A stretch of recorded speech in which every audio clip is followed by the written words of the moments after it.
to set only admin can send message in WhatsApp group. Hey guys, welcome back to our channel. In this video, I'm gonna let you know how you can set only admins can send message in WhatsApp group. So for that case, you just have to go and open up your WhatsApp application. When you are logged into your WhatsApp application, that's gonna take you to the home page.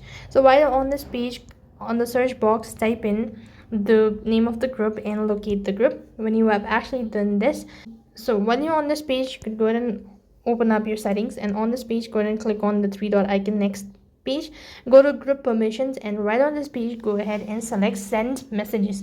For this group, everybody has left it and I'm the only person, so I'm unable to show you the procedure. But when you have a list of members, then you'll be able to see edit button. Next to the edit button, you need to choose to allow all the members or only admins can send message, and press the OK button, and with that you'll be able to set only admin can send message in WhatsApp group.